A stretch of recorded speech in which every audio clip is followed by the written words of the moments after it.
It's the final push of 2024, and a push it is. Seemingly out of the blue, the market has experienced a reawakening in the last 7 to 8 weeks, with sales volume spiking as there's an ever-growing consensus that the bottom has come and gone.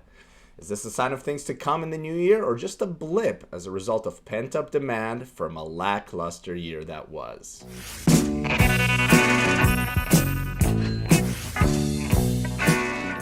Hello everyone, and welcome to the November 2024 edition of our Greater Vancouver Market Update, your source for unbiased, unspun analysis of the housing market here in the Lower Mainland.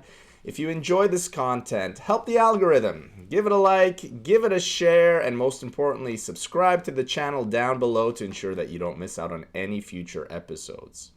All right, let's get into the stats from last month by starting with the sales figures, which came in at 2,632 total transactions.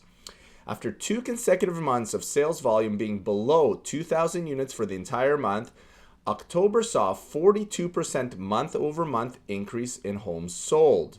And all of a sudden, after consecutive months of sales volume being 26% below what we are used to seeing at this time of year, last month's sales were almost in line with the historical average, coming in at just 5% below where it has been for October over the last 10 years. Listings, on the other hand, continued to roll in as sellers tried to take advantage of the recent momentum that has resulted from 4 consecutive interest rate drops, with a total of 14,477 properties being listed on the MLS last month. However, because we had a strong month of sales activity, the month-over-month change in listings was just 3% below the previous month. So inventory levels generally remained flat. So with sales seeing a drastic increase while listings remained virtually the same, our months of inventory dropped considerably to 5.5 MOI and back into what is generally considered balanced market territory. Pricing trends, however, are a lagging indicator and don't react to market activity immediately. It takes several months of strong sales figures for momentum to swing when it comes to the home price index. And although we may be back in a balanced market, 5.5 months of inventory is still barely outside the range of a buyer's market, so we are far from being out of the woods just yet. As a result, the pricing trend in the region inched another 0.6% lower last month and landed at a figure of 1.17 million. The home price index has now registered its 5th consecutive month-over-month decline, as seen here on the board's price graph. So that gives you a summary of the stats. Sales are way up, listings generally flat, and our months of inventory has dropped back into balanced market territory, while prices, well, they continue to inch down, but ever so slightly. For a more anecdotal perspective on what we are seeing in the market, stay tuned for our editorial segment called Boots on the Ground, coming at you in the coming days on our various social feeds. And for those watching this video on YouTube, that portion of the update starts now. These boots are made for walking, and that's just what they'll do. As I mentioned in the stats portion of this month's update, there is no doubt we are experiencing a strong uptick in market activity. In our business personally, we have easily had the busiest 2-month stretch of the year and perhaps even of the last 2 years. And the fact that the monthly sales numbers jumped 42% from the previous month and 32% from the previous year backs up the claim that this is not just an anomaly in our business alone.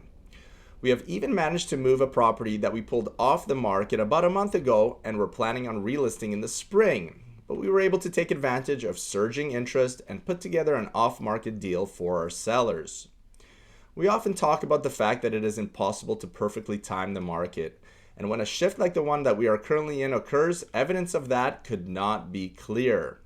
We have one client who we have been working with for several months now to help find a single-family home just outside of Vancouver, who is hoping to secure a property at around the $1.7 million range. However, with many homes that were sitting for long periods of time being swallowed up, we are now forced to accept the fact that new listings of similar properties are holding firm above the $1.8 million mark.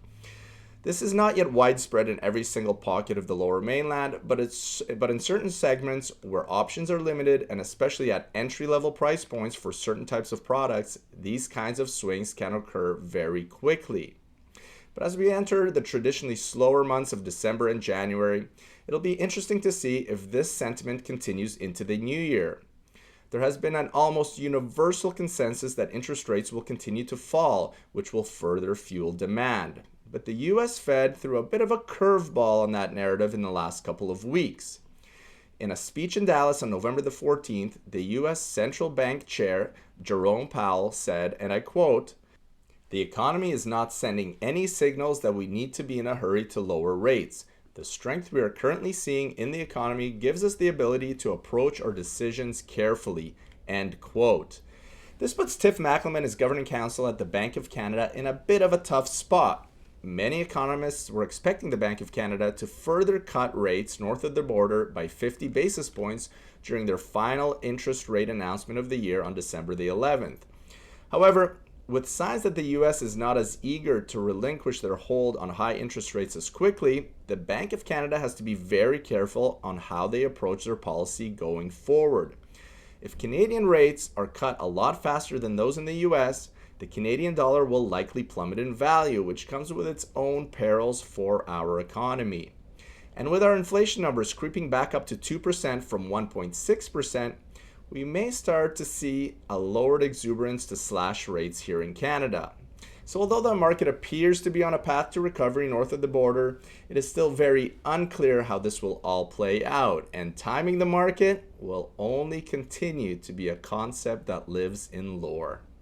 All right, that's it for me for this month. Please like, share, subscribe, and I'll catch you right back here in about a month's time. Take care, everyone.